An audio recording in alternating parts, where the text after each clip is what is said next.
आचार्य शब्द आचिनोति अर्थान, जो चुन चुन करके अर्थों को लाता है। चिड़िया अपने बच्चों को उनके मुंह में एक एक दाना डालती है और जब बच्चे बड़े हो जाते हैं उनको उड़ा देती है। वो भूमिका निभा रही हैं आचार्य प्रेमवदा जी। ये छोटे छोटे चूजे इंतज़ार कर रहे हैं कि हम कब उड़ेंगे, कब आकाश का स्पर्श करेंगे, कब आचार्य जी के वचनों को सुनेंगे। अब उस समय आ गया है कि श्रद्धेय आचार्य जी अपने प्रशस्त वचनों के द्वारा हमारा मार्गदर्शन करें। डॉक्टर प्रेमवदा वेद भारती। इससे पूर्व पंडिता सुलभा शास्त्री, आचार्य कल्पना जी और डॉक्टर आयुषी राणा, ये तीनों मंच पर आ जाएं।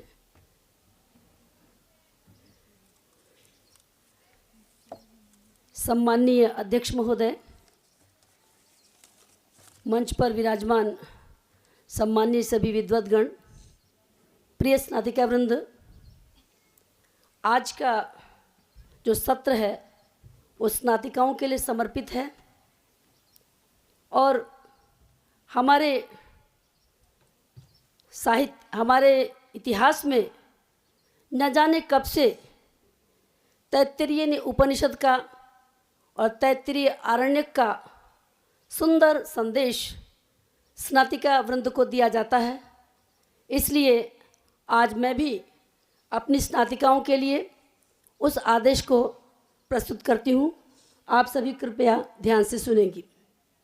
वेदम अनुच्य आचार्य अंतेवासिनम अनुशास्ति, सत्यम वद धर्मम चर स्वाध्यायान् मा प्रमदः, आचार्याय प्रियं धनम आहृत्य प्रजातंतुम मा व्यवच्छेत्सि, सत्यान्न प्रमदितव्यम, धर्मान्न प्रमदितव्यम, कुशलान्न प्रमदितव्यम, भूत्यै न प्रमदितव्यम, स्वाध्याय प्रवचनाभ्यां न प्रमदितव्यम, देव पितृकार्याभ्यां न प्रमदितव्यम, मातृदेवो भव, पितृदेवो भव, आचार्य देवो भव, अतिथि देवो भव, यानि अनवद्यानि कर्माणि तानि सेवितव्यानि नो इतराणि, यान्यस्माकं सुचरितानि तानि त्वया उपास्यानि नो इतराणि, ये के च अस्मत् श्रेयांसः ब्राह्मणाः तेषां त्वया उपास्यानि प्रश्वसितव्यं,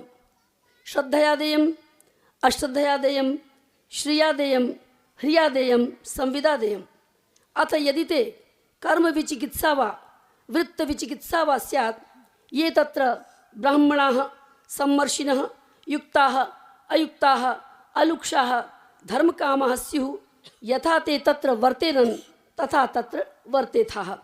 एष आदेशः, एष उपदेशः, एषा वेदोपनिषत्, एतत् अनुशासनम्, एवं उपासितव्यम्, एवं चैतद् उपास्यम्। इसी बात को अब मैं कुछ विस्तार से कहना चाहूँगी। प्रिय स्नातिका वृंद, आज आपका औपचारिक दीक्षांत हो रहा है। दीक्षा का अंत अर्थात आचार्य के सब प्रकार के बंधनों से, अनुशासन से आप मुक्त हो रहे हैं। गुरुकुल का आचार्य वास्तव में आपका औपचारिक आचार्य था। आपको उपनयन संस्कार के समय गृह्य सूत्रों के प्रमाण से बताया गया था कि अग्निराचार्यस्तव, अर्थात ज्ञान स्वरूप परमात्मा ही आपका वास्तविक आचार्य है। और वेद का भी यही कथन है कि मेधाम में वरुणो ददातु, मेधामग्नि प्रजापति, मेधामिंद्रश्च वायुश्च, मेधाम धाता ददातु मे स्वाहा।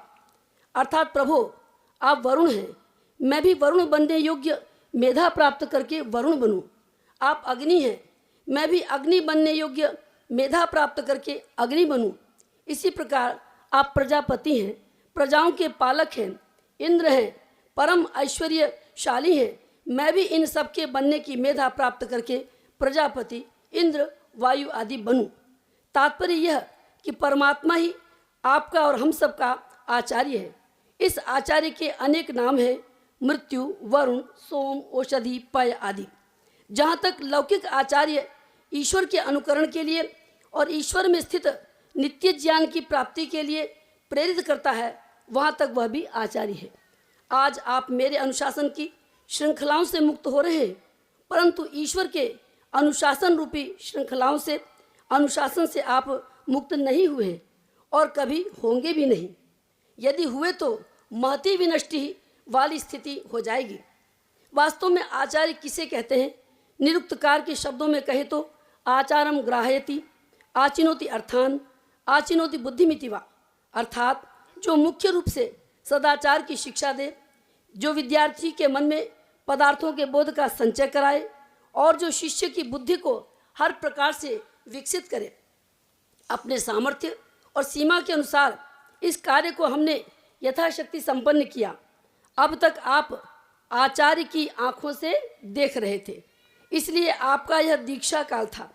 आशा है अब आपको दृष्टि मिल गई है।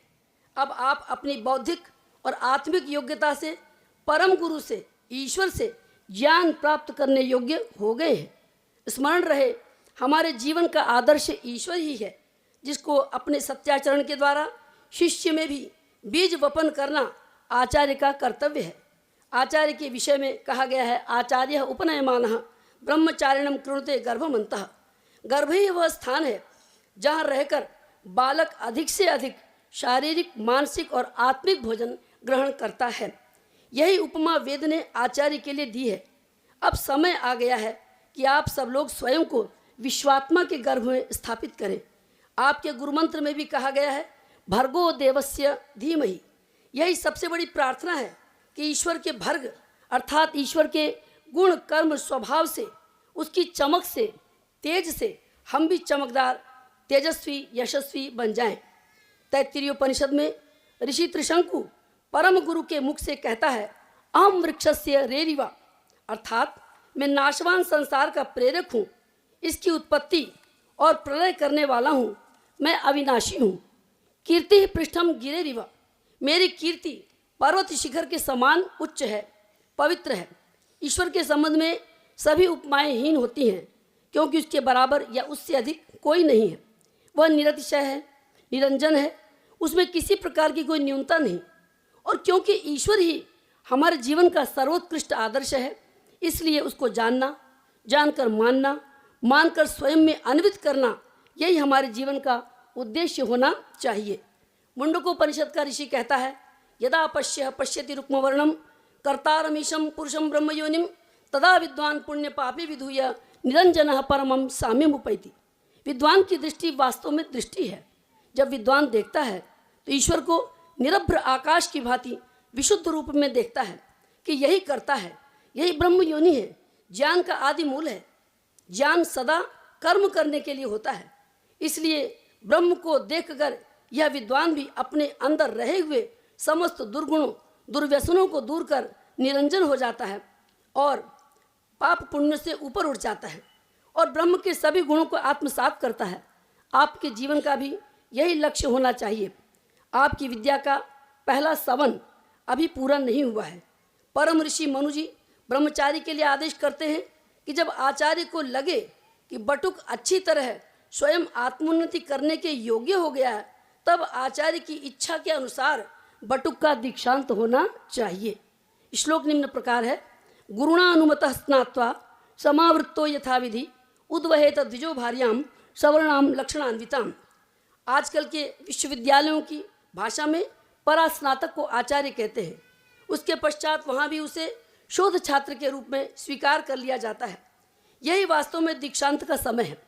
जिस प्रकार माता के गर्भ में बालक या बालिका के अंग प्रत्यंग जब पूर्णता को प्राप्त हो जाते हैं, जब वहाँ रहकर और अधिक उन्नति का अवकाश नहीं रहता, तब वह माता के गर्भ से बाहर आता है।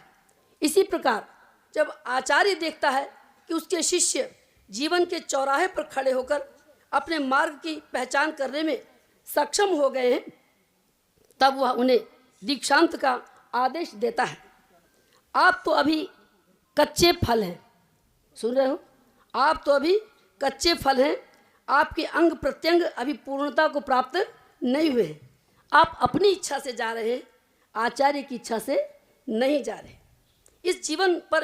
इस पर भी जीवन पथ पर आगे बढ़ने के लिए इस पथ का पाथेय क्या होना चाहिए, आपको यह बताना आचार्य का कर्तव्य है।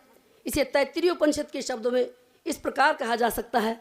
ऋतम च स्वाध्याय प्रवचने च, सत्यम च स्वाध्याय प्रवचने च, तपश्च स्वाध्याय प्रवचने च, दमश्च स्वाध्याय प्रवचने च, शमश्च स्वाध्याय प्रवचने च, अग्नयश्च स्वाध्याय प्रवचने च, अग्निहोत्रम च स्वाध्याय प्रवचने च, अतिथयश्च स्वाध्याय प्रवचने च, मानुषम च स्वाध्याय प्रवचने च, प्रजा च स्वाध्याय प्रवचने च, प्रजनश्च स्वाध्याय प्रवचने च, प्रजातिश्च स्वाध्याय प्रवचने च, सत्यमिति सत्यवचा राथितरः, तप इति तपो नित्य पौरुषिष्टि स्वाध्याय प्रवचने एवेति नाको मोद्गल्यः तद्धि तपः तद्धि तपः। अर्थात रित की साधना करे और अध्ययन अध्यापन साथ साथ करता रहे। सत्यम अर्थात सत्याचरण के साथ साथ स्वाध्याय प्रवचन भी करता रहे। इसी प्रकार शम दम अग्निहोत्र अतिथि सेवा आदि करते हुए भी स्वाध्याय प्रवचन चलते रहना चाहिए। यहाँ तक कि संतानोत्पत्ति और संतान के पालन के समय भी स्वाध्याय में अनध्याय का स्थान नहीं है। इस प्रसंग में मैं कविवर हरिवंश राय बच्चन जी की कुछ पंक्तियाँ उद्धृत करना चाहती हूँ। पूर्व चलने के बटोही बाट की पहचान कर ले, पुस्तकों में है नहीं छापी गई इसकी कहानी, हाल इसका ज्ञात होता है न औरों की जबानी, अनगिनत राही गए इस राह से उनका पता क्या, पर गए कुछ लोग इस पर छोड़ पैरों की निशानी, यह निशानी मूक होकर भी बहुत कुछ बोलती है, खोल इसका अर्थ पंथी पंथ का अनुमान कर ले, पूर्व चलने के बटोही बाट की पहचान कर ले। धन्यवाद। शुभास्ते संतु पंथाना।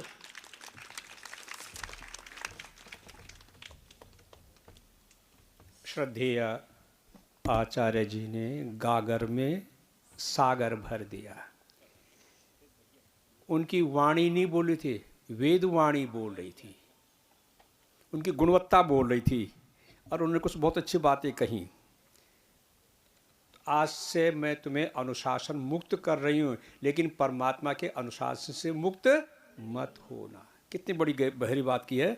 और एक बात और कही है, आज तक तुम मेरी आँखों से देखते थे, आज अपनी आँखों को खोल लो, आज तुम अपनी आँखों से देखना शुरू कर दो। और तीसरी बात कही, स्वाध्यायन मा प्रमदा, स्वाध्याय से मत विचलित होना।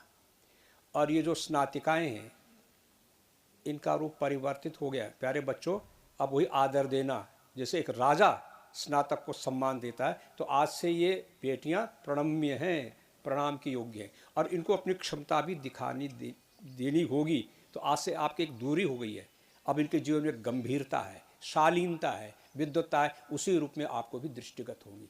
तो आज का जो हमारा उद्देश्य था वही कि अपने जीवन को कैसे सफल बनाया जाए।